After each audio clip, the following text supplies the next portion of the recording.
And right now, I am 34 hours into this week's fast. Can you believe it? More than a day. More than a day and a half, actually, in fact. And I want to talk to a critical shift that's happening in my body right now and in my brain.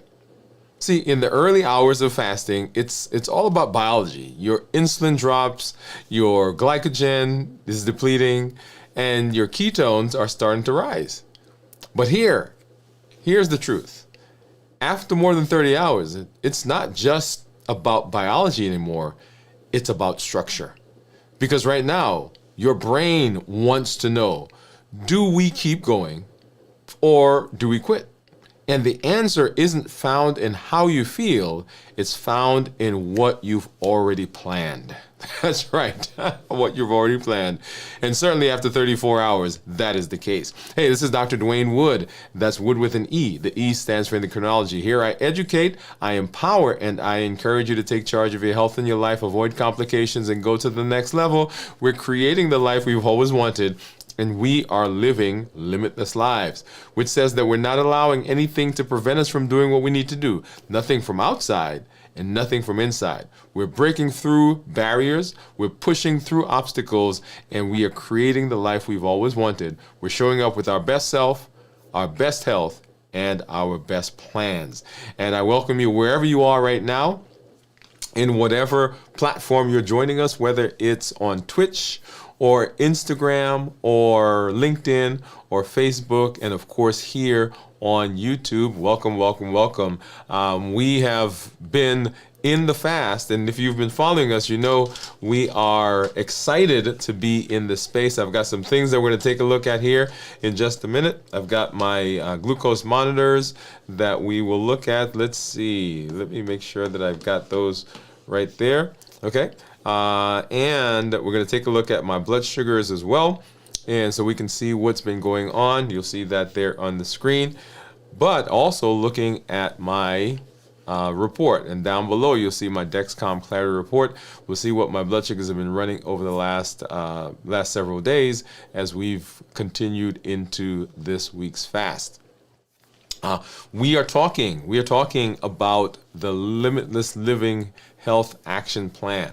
And all that we're doing over the last several weeks has been based on this idea that we can have a blueprint for reversing diabetes and improving our metabolism, particularly improving our metabolic health so that we can reverse, delay, fix all of those metabolic issues that seem to come up when we talk about chronic disease. And we're using this as a space for that. If you've not been with us as we've walked through the different components of the health action plan, that is, you want to make sure you do that. Over on the YouTube channel, we've been talking about fasting. We've been talking about walking. We've been talking about strength training. And let me go ahead. I'm going to pull that up for us so you can actually take a look to get an idea of what's been going on over the last several weeks. And let's go ahead. I'm going to grab, there we are. Okay, and so we've been out there, we've been exercising. Once again, if you've not been with us, you want to make sure you get there. We've got some weightlifting that we do. We've got some body toning, some strength training, some balance exercises that we're doing. And all of this is part of what we are terming our MOVE campaign. As part of our MOVE campaign, that is metabolic optimization via exercise. And these are fundamental components, fundamental pillars, if you will, of our Limitless Living Health Action Plan. So if you've not been with us walking, well, strength training now, as we're in this series, and certainly if you've not been with us walking, you want to make sure that you're doing that.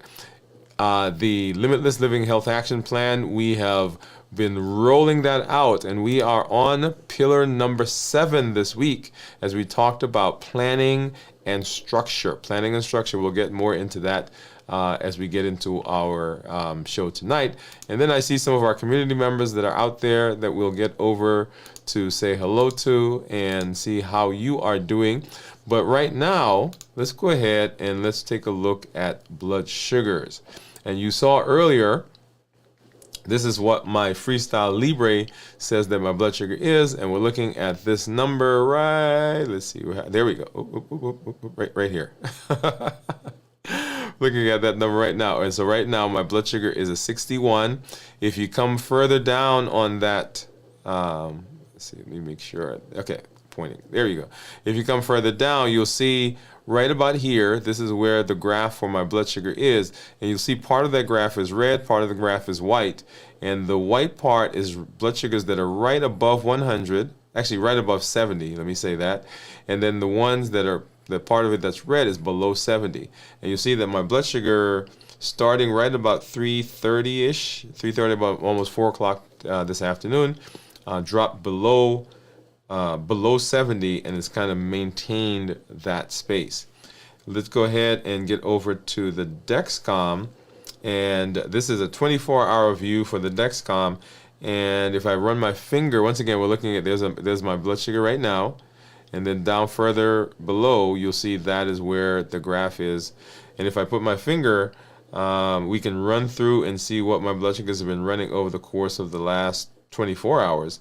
So we started over there in the 1-teens, low 100s, come into the morning, and this is what I always call this the toothpaste effect. You'll see the spike that goes up there, and it got up this morning to what, let's see, what was the highest that we see there? 125, and that's all toothpaste and hormonal effects, right? And then over the course of the day, continued to stay in the low 100s, and then dropped below 100 right there, and then continued going down, and kind of hovering between 90s and 100s, finally got into the 90s and kind of remained there, and then dropped into the 80s and remained there as well into where we are right now. So that's what's been going on over the last 24 hours in terms of blood sugars. Now let's take a look at my monitors. Okay, so I've got, like I said, my Keto Mojo, and I've got my Contour. And let's go ahead and grab my container. We've got a brown for the blood sugar.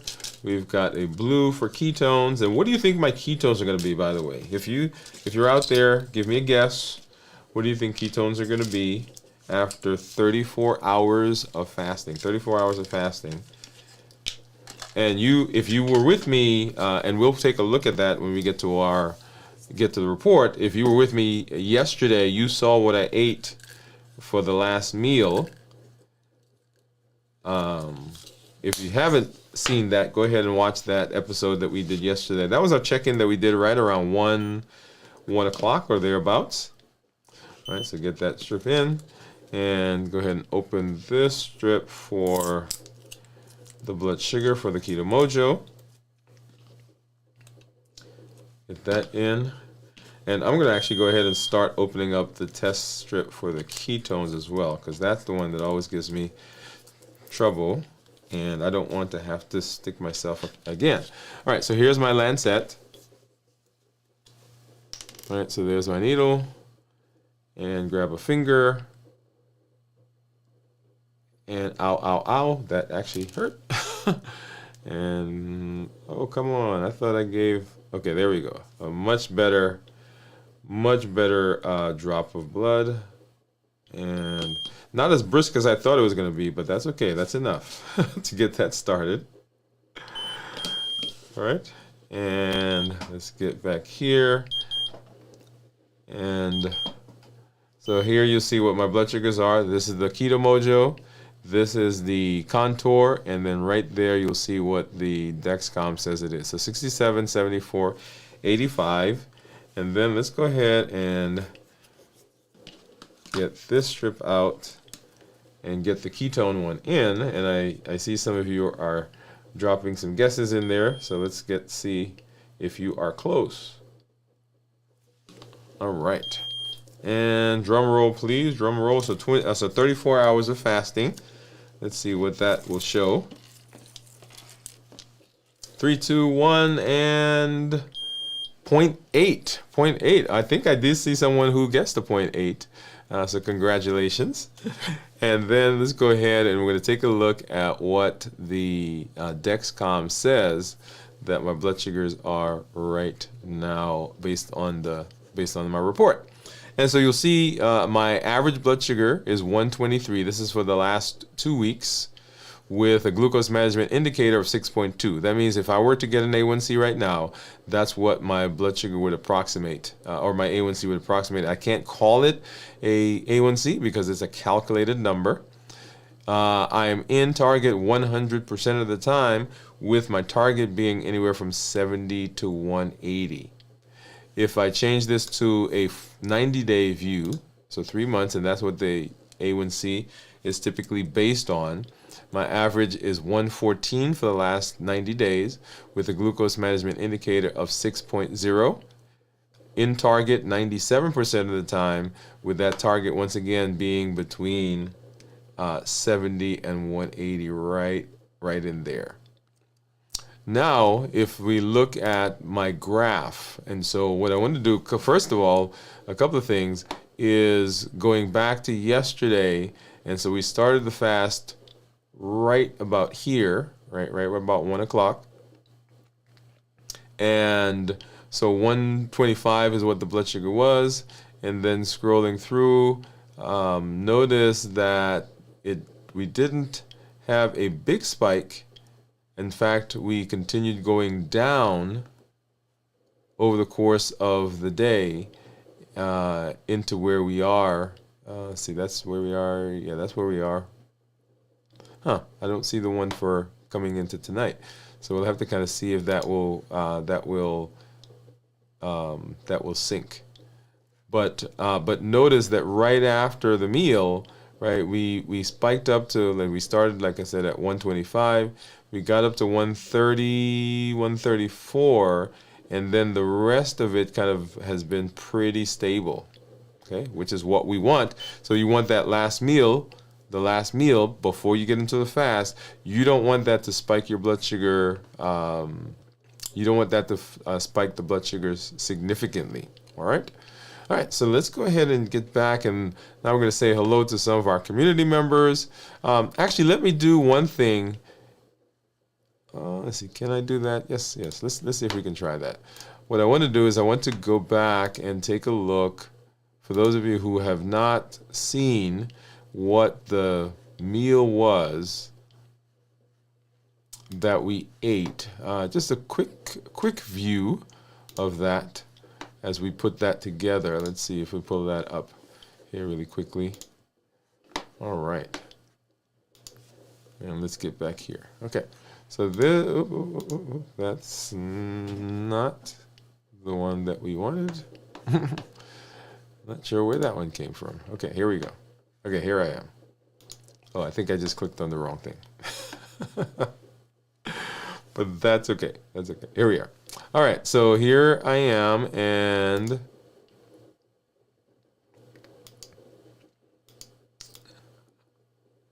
all right, so we are putting together our last meal, and the last meal was a combination of it really is with keeping with the balanced bites idea. So whole foods, right? Minimize processing, no added sugar, lean protein, healthy fats, starchy, non-starchy vegetables, portion control, and tasty and flavorful. And so as you see that, I've got some eggs, I've got some toasted almonds there, I've got some cheese. Let's go back here.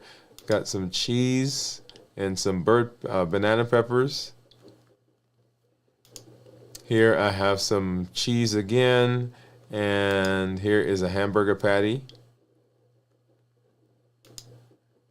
And then, of course, I was taking the onions out of that because I was about to finish eating and go into patient room, so wanted to make sure I did not have those onions as part of what I was eating.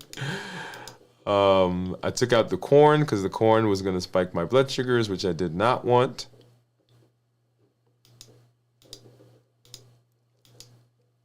All right, and then I added the strips of steak.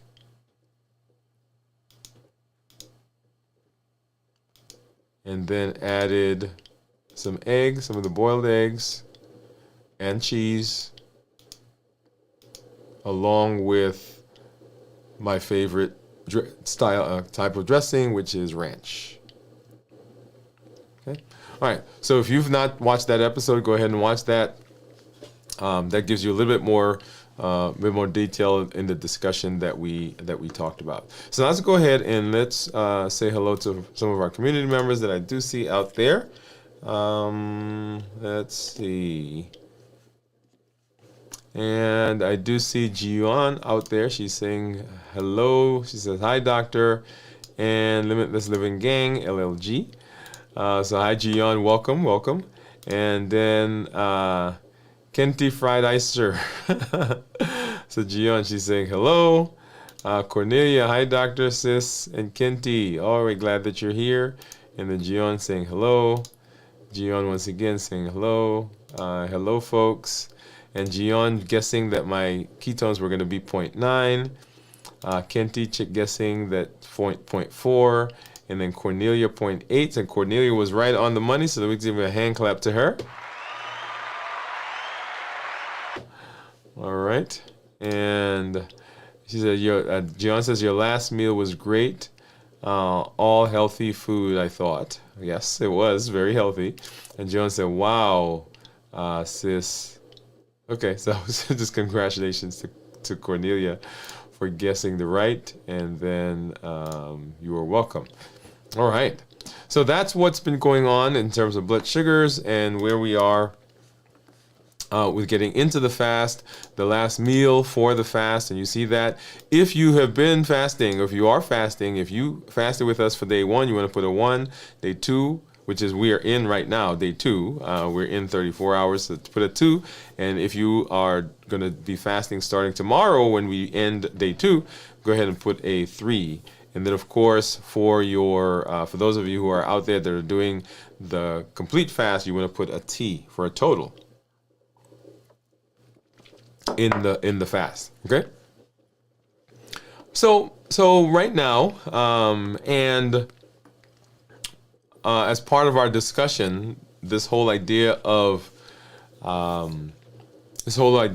planning and structure comes into place.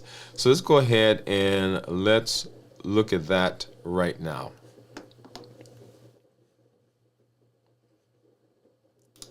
All right. And so our conversation, all right, let's do that. Here we go.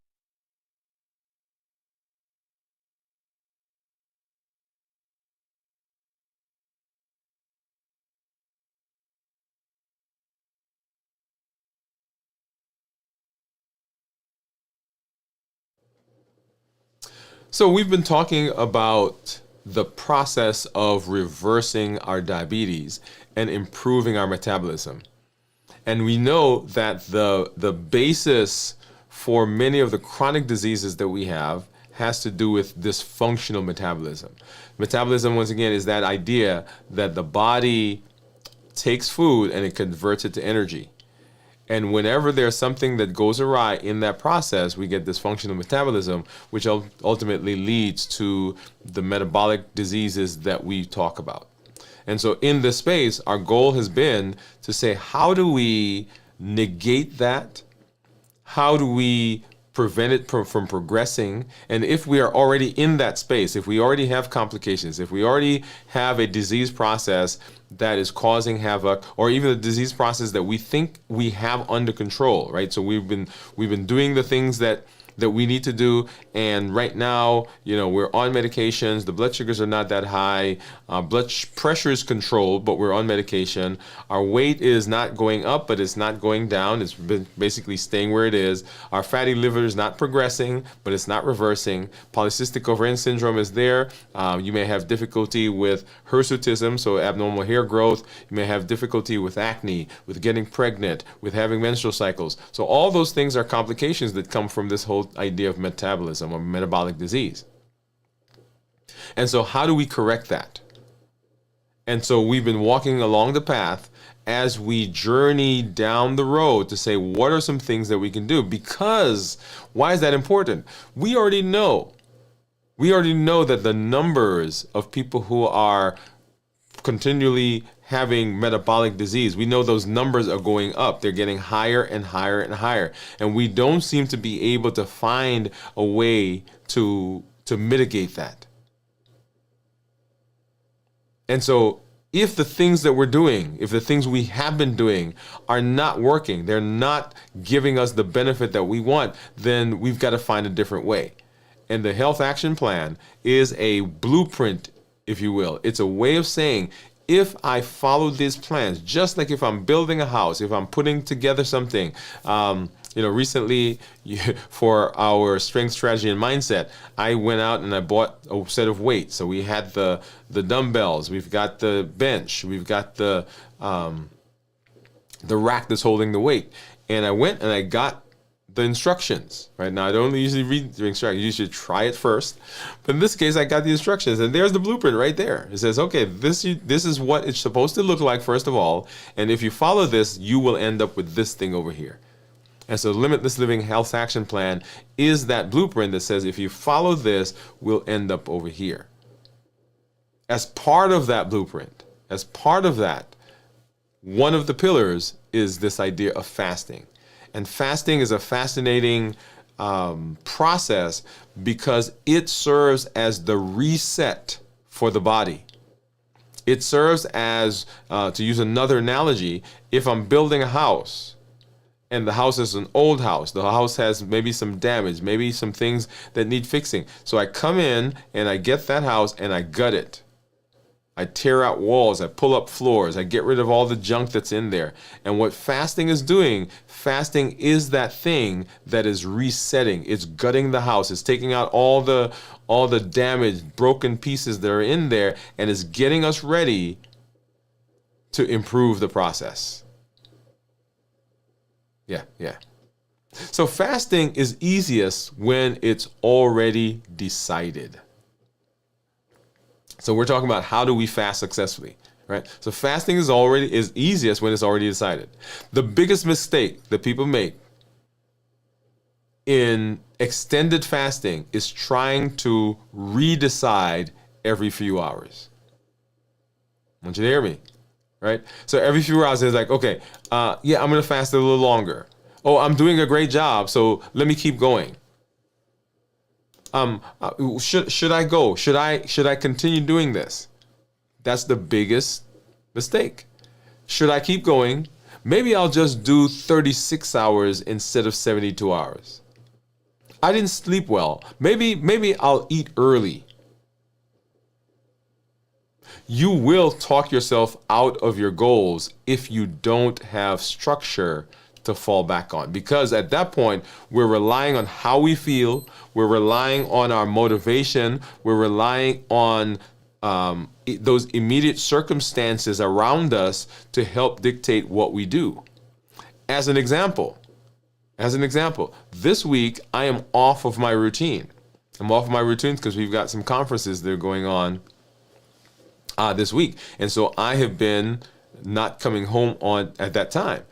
And the temptation here is to say, you know what, this week, since I'm off my routine there, let me do a shorter fast. In fact, as I came home, I'm getting ready to come on the show, right? In my head, the question for me was, well, not the question, but the thing that I had to be mindful of is that when you're off your routine, when I'm off of my plan, when I am tired, right?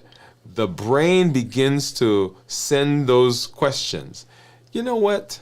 Why don't you just end the fast tonight? We'll start back over tomorrow. We can do it next week when everything is back on track. Do you have to do a 72-hour this week? You've already done 34 hours. Why don't we stop here?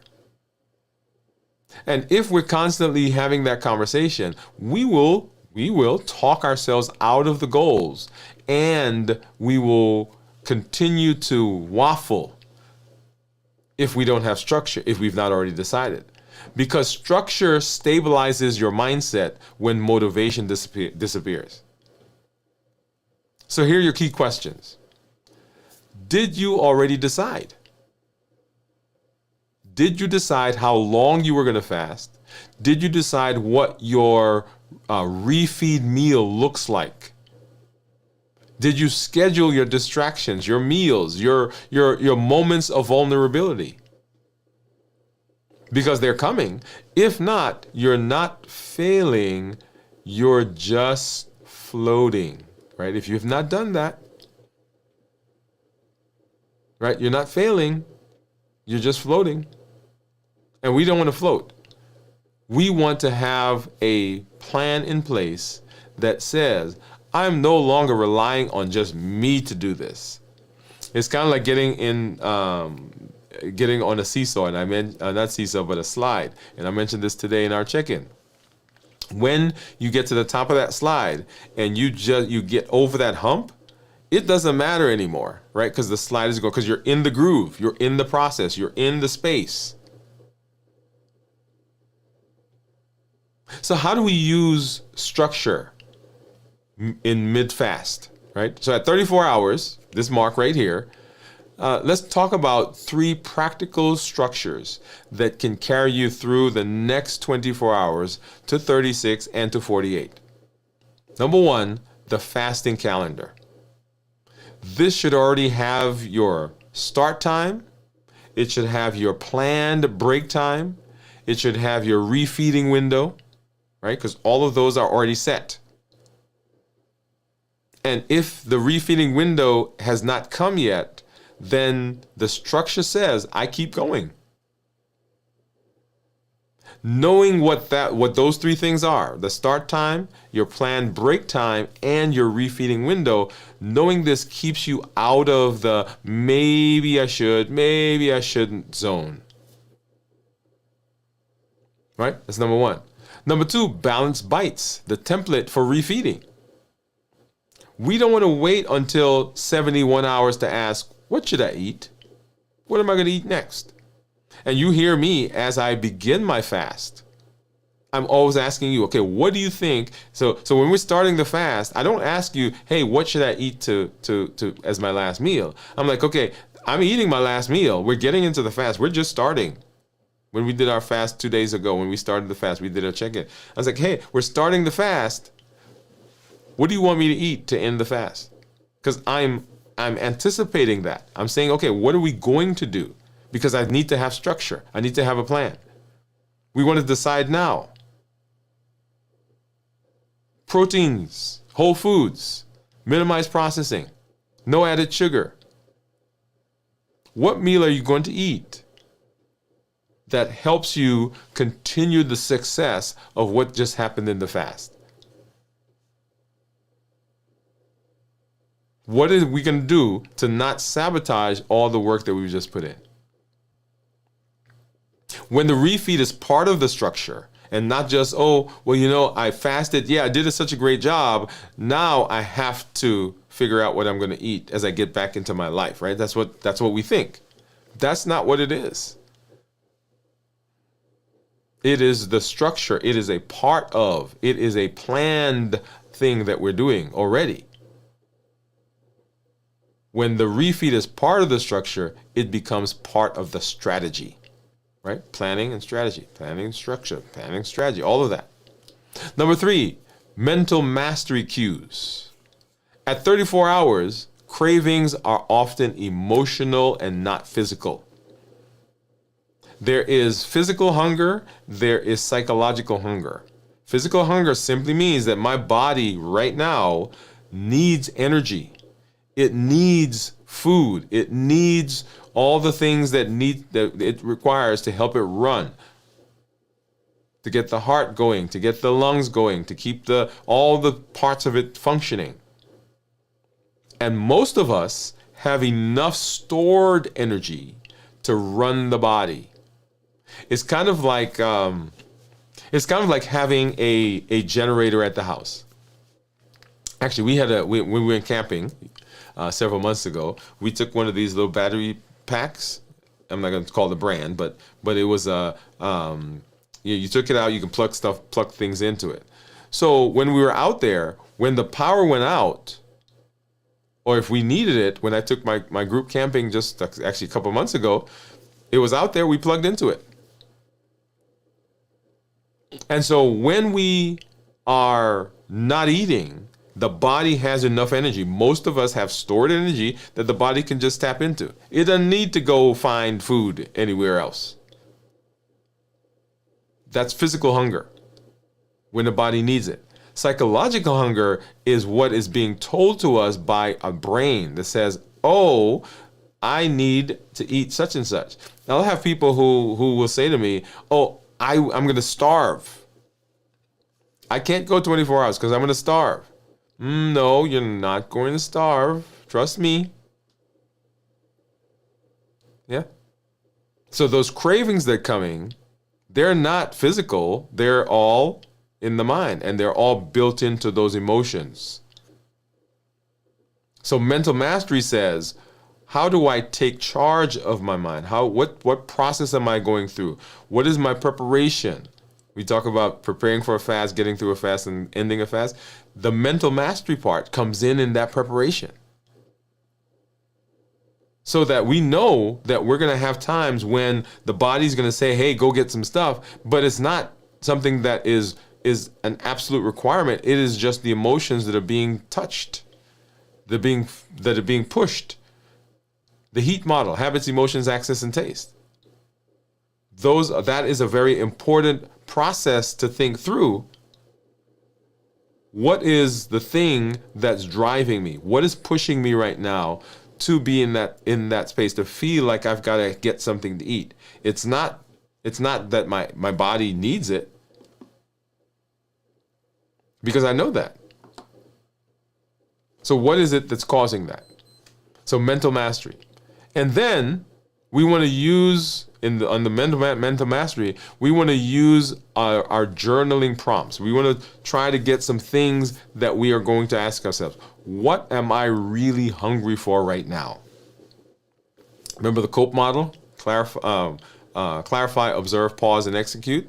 The clarify part says, okay, what is going on? I know it's not hunger. We've just said that. We've just decided that. We've just proved that it's not hunger. I'm not hungry. So what is it that I'm hungry for right now? That psychological hunger. What is it that's pushing me right now? That's that prompt. Have that plastered somewhere. Or you can use what's called a reset affirmation. This hunger is healing. My body knows what to do. I don't have to give in. Here's an interesting idea. Often, we're so used to moving away from discomfort, moving away from quote unquote pain, moving away from things that are uncomfortable, that as soon as we get a thought that we're uncomfortable, as soon as we get a thought that things are not quite going well, as soon as we get kind of an inkling that, I don't feel quite myself, we fix it. And often, in this case, one of the things that we do to fix it is we eat. So this hunger is the phrase. This hunger is healing.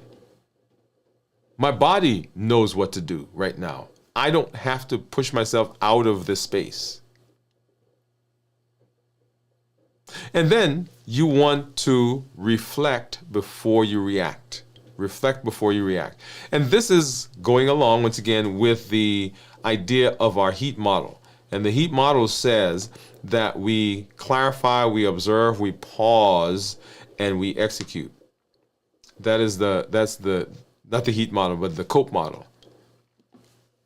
If you've made it 34 hours, it means you already won. But the next phase requires something a little different. This next phase requires something a little different. Less energy, more awareness, less reactivity, and more structure. Right? So we don't need to put more energy into I'm not going to. That's not what we need. But we need to be aware. And awareness comes through clarification. Right? COPE model, clarify, observe, pause, execute. More aware what's going on within us. This whole idea of mindfulness, being present. Being open to the fact that I am making the decisions. I'm driving this. It's not my body that's driving this. We're going to be less reactive. That's the pause. The pause allows the prefrontal cortex, the thinking part of the brain, to overshadow the amygdala and the limbic system, these are the survival systems. These are the basal, hey, I got to get through this. Because your body, your mind, when we are in that stressful environment, we will choose comfort over what? We will choose comfort over pain. And the structure allows us to stay in the space saying, okay, I know this right now is uncomfortable. I know right now it feels like I'm hungry. I know right now that thing is calling to me, but I don't have to succumb. Right? And that's where the structure comes in. So more structure. We don't need more reactivity. We need more structure. And we want to ask ourselves, what pre-decisions have I already made that are serving me? What things have I already decided? I've already decided I'm doing a 24-hour fast or 36-hour fast or 72-hour fast. What decisions have I made? I've already decided that I'm fasting from Monday to Tuesday, or from Tuesday to Thursday. I've already decided that. I'm going to end my fast at this time. I'm already decided that. What am I going to eat to end the fast? What's going to be the first meal that I eat? In fact, what's the last meal I'm going to eat before I get into the fast? And then another question, what am I still trying to figure out moment by moment? What decisions am I still in the process of trying to make every time I get into a fast? Okay, am I going to eat? Should I eat? What am I going, right? So those decisions, what are those that we're still trying to decide? And then how do we fix those? How do we get into the space where those aren't decisions that we're going to be making all the time? Because it's right there. We've already decided. We've got the outline. We've got the blueprint. We've got the structure. And how can I take 10 minutes to make the rest of my fast easier tomorrow? So as you go through the day, right, particularly if you're doing one of the extended fasts, or even if you're doing a 24-hour fast, right, what can I do right now to help my fast tomorrow go well? For many people, I recommend that you start your fast actually in the evening, right? Why? Because when you start fasting in the evening, by the time you wake up, you've already done 7 to 8 hours. Yeah. Remember, a lot of it has to do with how the mind works. Mental mastery. We are trying to master what the brain does, what the brain thinks, how it behaves. And so those little things that we put in place that helps it, very important, because they help us to determine, or they help us to put the structure, the plan in place so that my brain doesn't have to make a decision. Remember, if we have to make a decision, then we can run the risk of that mental fatigue, that cognitive dissonance. And the brain, in the space of having to make those decisions, it will make the decision that's the easiest. And often the decision that's the easiest is to end the fast and to eat. So right now, when I'm done here, the very first thing I'm doing is I'm taking a shower, and I'm getting to bed. You know why? Because if I stay up longer, because I'm off of my schedule already, I'm tired. And the brain has this capacity to tell us a story, if we're not careful, that will derail us. Remember the stories that we tell ourselves, the stories that are there, the stories that are part of our thought process. Those all, well, I should say all, but many of those come from the HEAT model: habits, emotions, access, and taste. Habits, emotions, access, and taste. And when we're not careful, that can cause problems for us as we try to do what we need to do to be successful in the fasting space.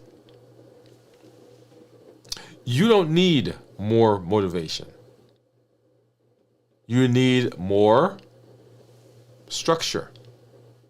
Structure is what gives your brain the margin to heal. It gives you the space to heal. Your body, you allow your body to clarify the fasting and clarify the thought process and clarify, what am I doing? You don't need more motivation.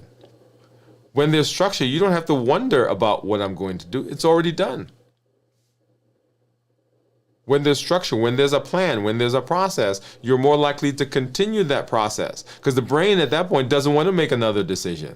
It's like, okay, we've already planned this. If I have now to sit and plan again, the brain will default to the plan that we already have.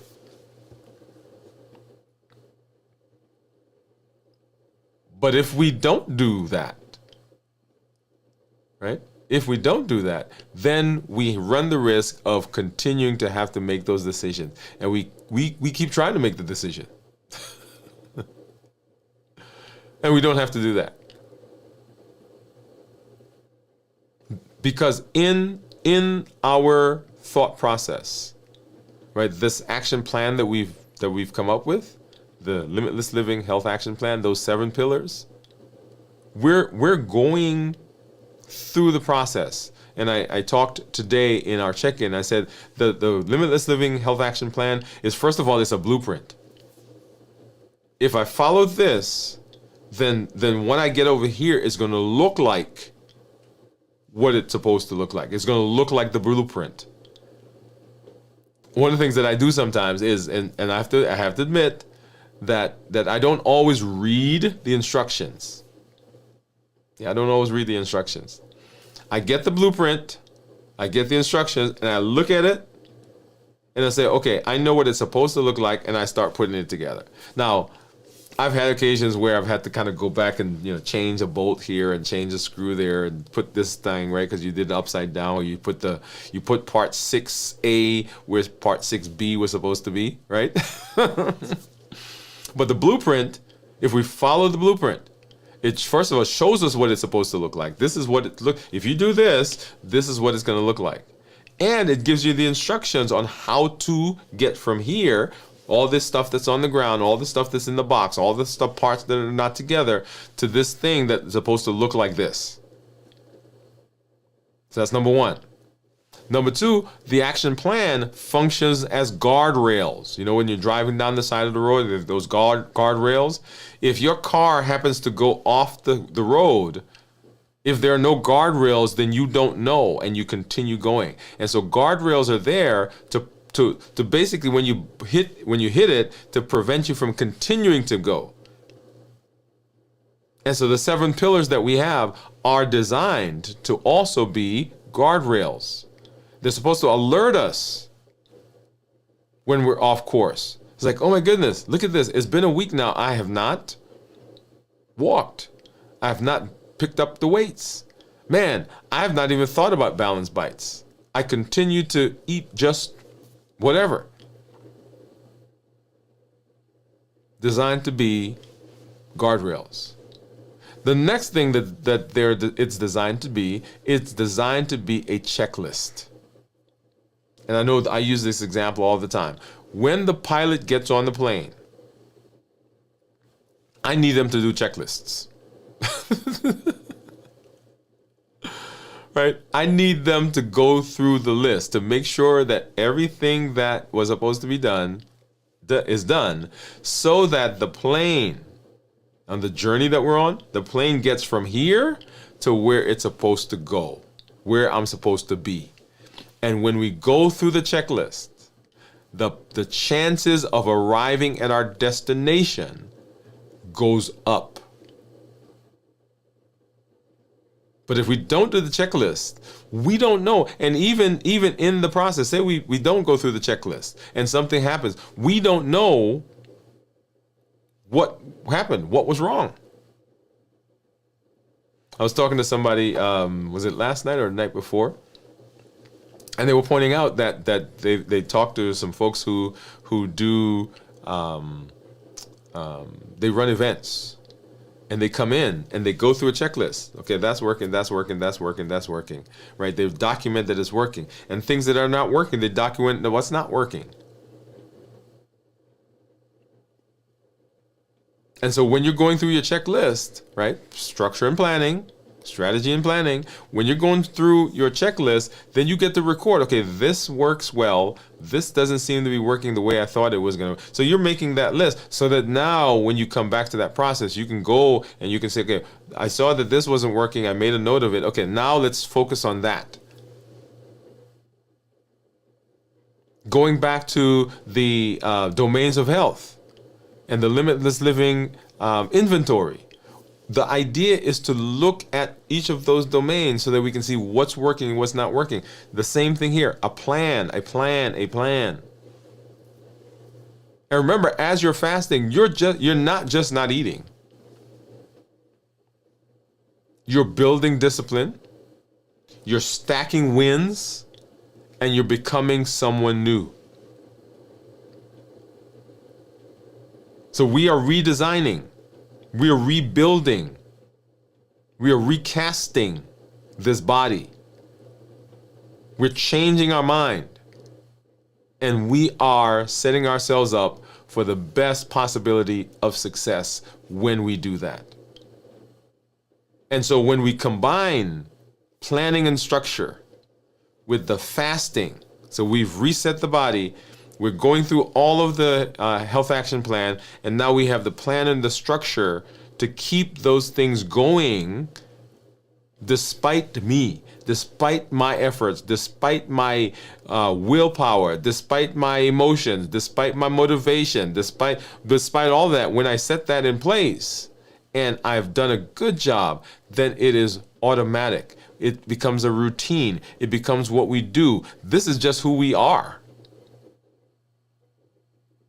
And that's the power of combining fasting with our planning and our strategy. And we walk through the Limitless Living Health Action Plan. Those are all, when we do that, we are setting ourselves up for the best possibility of success. We'll come back and we'll do additional discussions as we move through fasting and each component of the Limitless Living Health Action Plan, because it is a tremendous and it is an amazing process that helps us right our metabolism. We'll be back and we'll talk more about those as we continue our process to improve our health.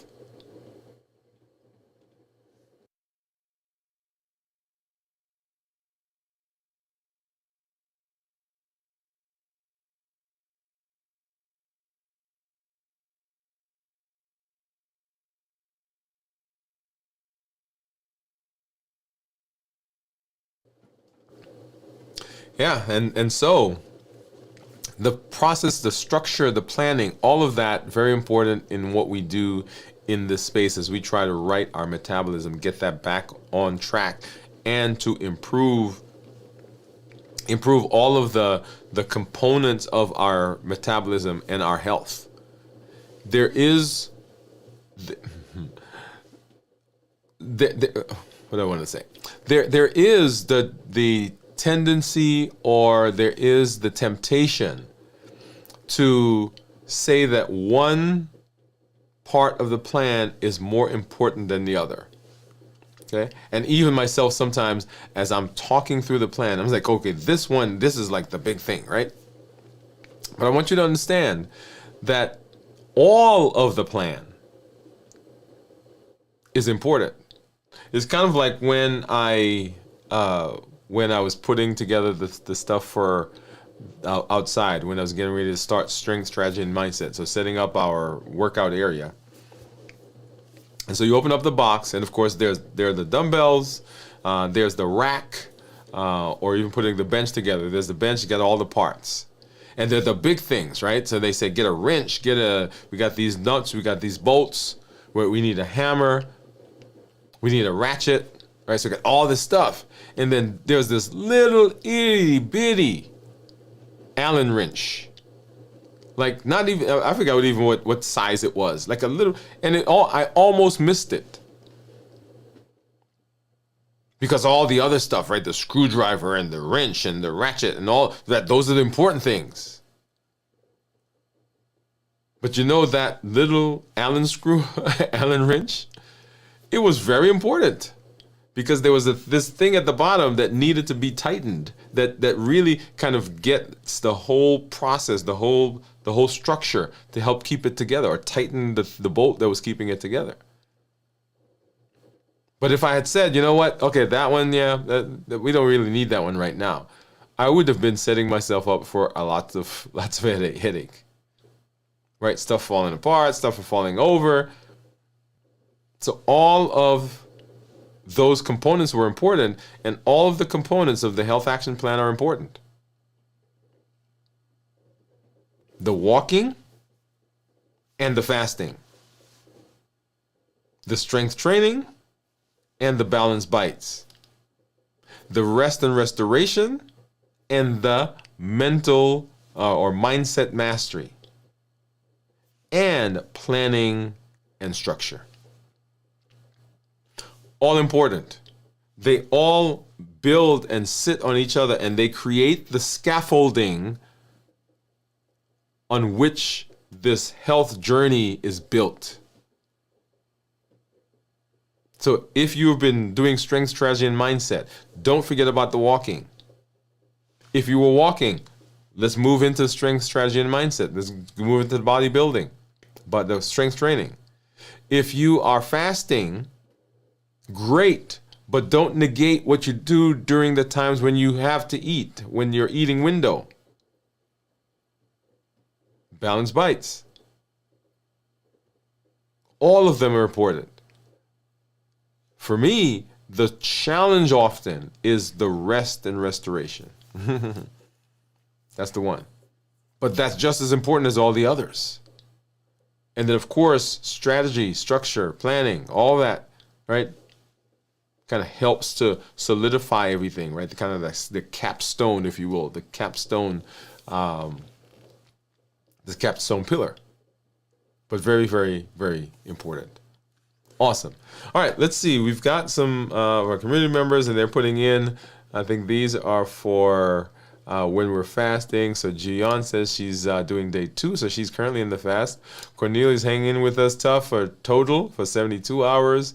And Kenti did the first day, right? Or is doing the first day. Now, remember, the days, don't let the day numbers, for everybody, don't let the day numbers confuse you, right? Just if I'm on day 2 and you're starting day 1, it doesn't matter. Let that be your day 1. Okay? All right.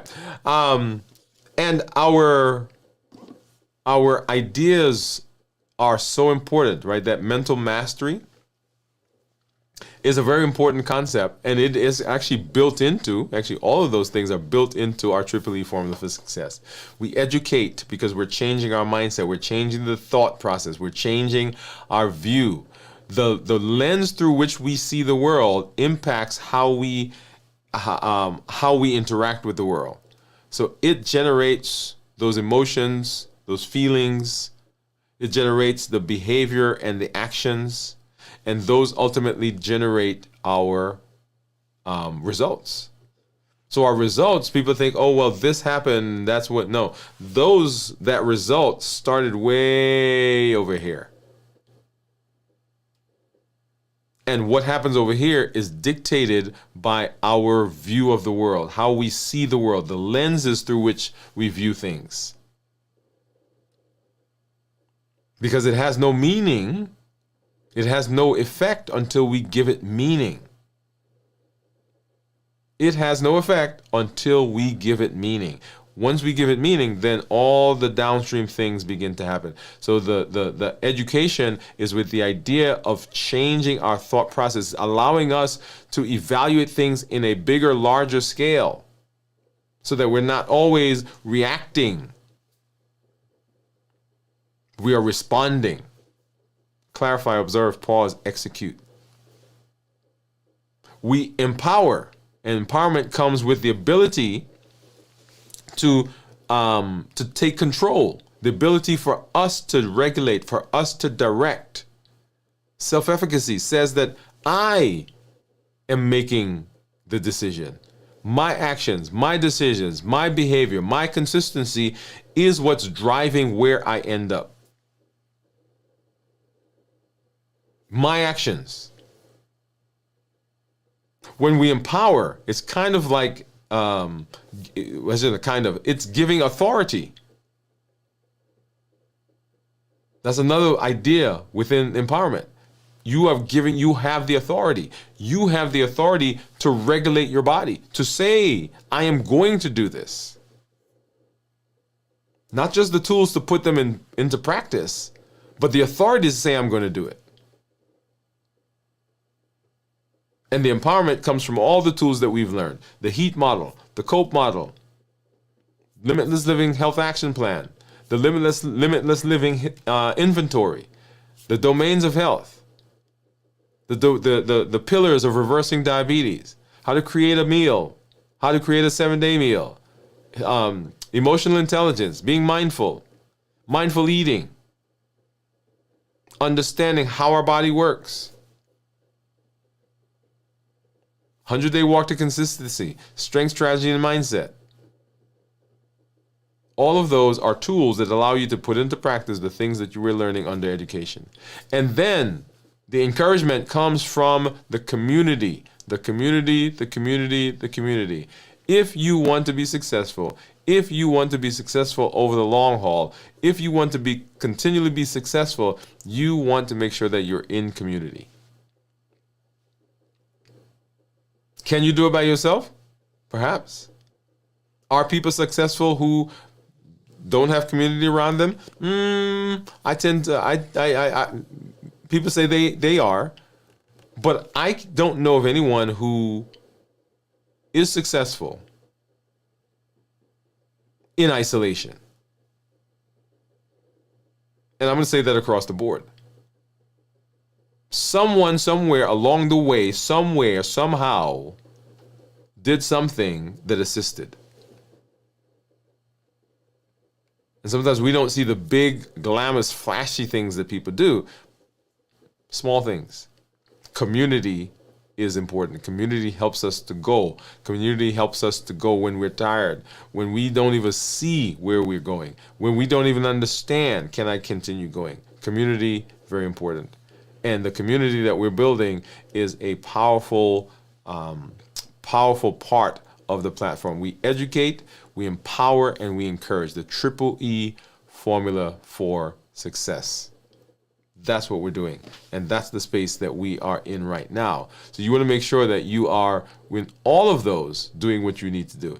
Now, limitless living, which says that we're not being stopped by anything, as part of that, encompasses our ability to be successful in community. And when we're in community, we have to make the community better.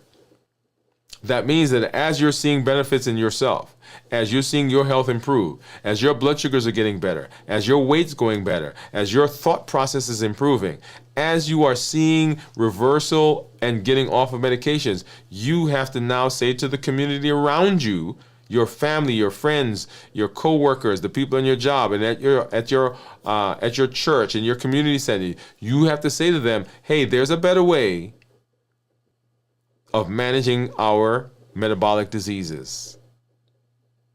You can't keep it to yourself, because a part of limitless living is I'm improving my situation around me. So first of all, empower. Right? Do the things that you know to do. We're talking about putting structure and planning in place.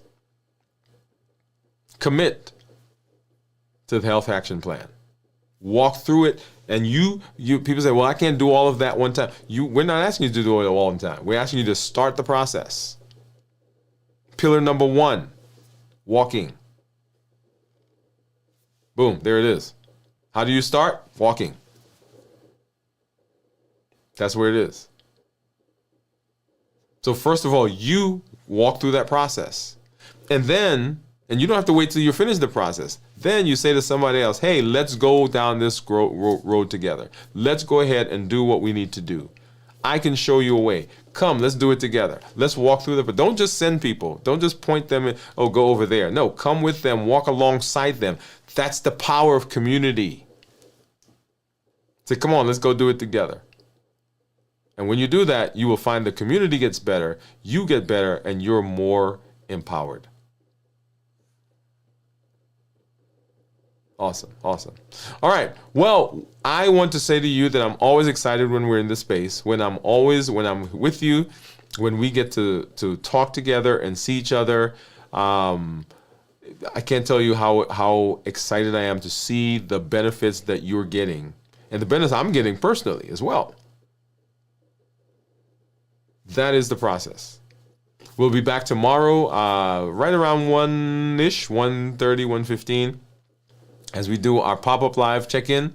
Tomorrow evening, we'll do our check-in as well and there'll be about 56 hours at that point, or a little later actually, because remember, our schedule is a little different.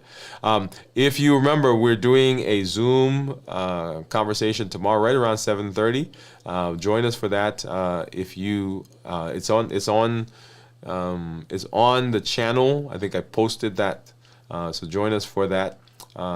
And we will be back, of course, on Friday as we continue our check-in and do our preparing for the fast, getting through the fast, and ending the fast as well. Let me go ahead, and I think I hear some things going on there in the chat. Let me do that really quickly.